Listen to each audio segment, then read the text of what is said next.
Hello, it's me again. You know, that guy that occasionally makes a video on this channel. Yeah, that's me. Today I wanted to talk a little bit about DC Comics' new relaunch that they're doing this fall, where they're just going to take a whole bunch of titles and just start over. It's going to be interesting to see how it's going to go with this reboot. I have some trepidation as well as some excitement going into this fall season here with the new schedule. One of the things is they put out a list of like 52 titles that are going to get the reboot that'll start over with issue number 1. One of the things that does concern me is one of my favorite titles, Justice Society of America and Justice Society All-Stars. There's no indication that that's going to be a reboot, or there's no indication of a new number 1 coming out on that. So I don't know if they're ending that series, which would be really bad because I really like that series, or if there's just more to be released that they haven't let us know yet. But so far they've had like 52 titles, and I went through and looked at the titles, and after looking at it, I decided there was about 12 of them that I thought would be good, 12 of them that I thought would totally suck, and the others, you know, could go either way, so it's sort of a toss-up here. Let's see, as far as the good ones, of course, you know, the usual suspects. Justice League America, Green Arrow will probably be good. Justice League International looks like they had like Blue Beetle on the cover and Batman. I'm willing to give this a shot, you know. Sounds pretty good. DCU Presents. I've always loved that title. It's sort of here or there because it is, you know, random sort of characters, you know, those characters that don't have their own title. You know, we can put in this book and do stories with them occasionally, and you know, you'll go 2 or 3 issues and then there'll be another character. So I'm looking forward to DCU Presents. Of course, Batman, Detective, Batman and Robin, Catwoman, Batgirl, Suicide Squad. Although Suicide Squad looks kind of interesting, that new Harley Quinn version. I don't know if I like the corset Harley Quinn look. I think I like the classic look a little bit better. Action Comics, Superman, all those. So those 12 probably I think are going to be pretty good. I'm probably not going to pick up all those titles myself just because I don't have enough money to like add that many comics to my pull list. I'm pushing it as it is, but you know, I may pick up a couple of them. Now, on the other end, there's the comics that I think will probably suck. And, you know, you may disagree with me, and if you disagree, feel free to make a comment down below or post a response video, something like that. First off, we have Fury of Firestorm. Okay, let me just be honest. I have never liked Firestorm.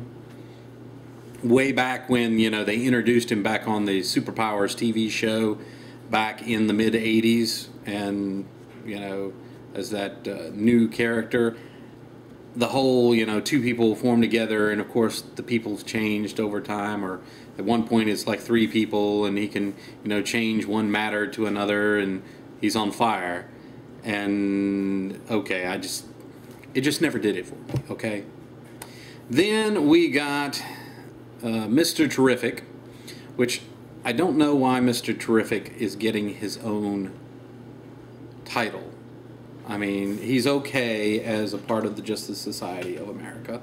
I like the Justice Society in that he's tolerable. I never really liked the character that much because he just seemed... Yeah, I know he's the 3rd smartest man, but he's also probably has like the 3rd largest ego in the DC universe, and it just always grated on me the way that he's written. I don't know if they're going to change it up or do anything different, but I just, again, I don't like the character. And I will admit, a lot of these on the don't, you know, the ones that I think will suck, Some of them I think will suck just because they'll stink, but others, you know, I'll admit, okay, I don't like that character. So, but you know, it's my video, I can be biased if I want. Captain Atom. Have they ever done anything really good with Captain Atom? I mean, really. It's always been sort of a wasted character that we throw in every time we want some really powerful guy who can do some quantum time shift, and then like you forget about his character for like years and years. Oh, and then we bring it back. Birds of Prey. Interesting. I think I saw the cover. It looks like they have joining the group Poison Ivy. Now, although I think that's an interesting concept, and I really love Black Canary. I've always loved Black Canary and Green Arrow. It's just the lineup and the way, what little bit I've heard about it, I don't think it's going to go very well, but we'll see. Batwoman. Okay, you know, I don't like the character, and of course, you know, some people will say, oh, you don't like it, you know, because, you know, she's lesbian. Like, no, I didn't like the character before she was a lesbian. I didn't like the character, like, all the way back to when, like, she carried the pocketbook. It just never seemed right. It always seemed forced and contrived. But, you know, in this new version, the artwork almost looks like a Vertigo title, one of the bad Vertigo titles. So, you know, my point is, I won't ask. Please don't tell me about it. Then we've got Red Hood and the Outlaws. Okay, Red Hood and the Outlaws. Okay, first of all, the title stinks. Secondly, I never liked Red Hood as the character. It was a nice little gimmick in the Batman story, you know, where he comes out, but as an actual character, no. And this is so much a Suicide Squad Outsiders wannabe title that just isn't going to make it. It's going to stink. It really is. Just trust me. It will suck air like a black hole. And then you have Batwing. And of course, it could be good. It could be bad. Of course, the problem is they're making the big deal is that this is the first black character to be in the Batman mythos, which I'm not against having a black, you know, Batman character, except for the fact they're having a black Batman character just to have a black Batman character. And so, you know, this is like the worst type of reverse racial quotaing that, you know, I just really wish they wouldn't do that. You know, can't we get to a point where it doesn't matter?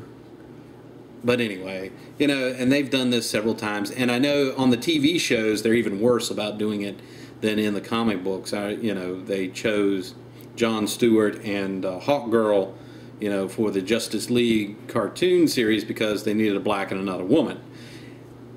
You know, Jon Stewart's a good character, an excellent Green Lantern. I wasn't necessarily upset that they had him on there, other than the fact that they did it just because they needed a black character and another woman. Yeah. Sad. Anyway, JLA Dark.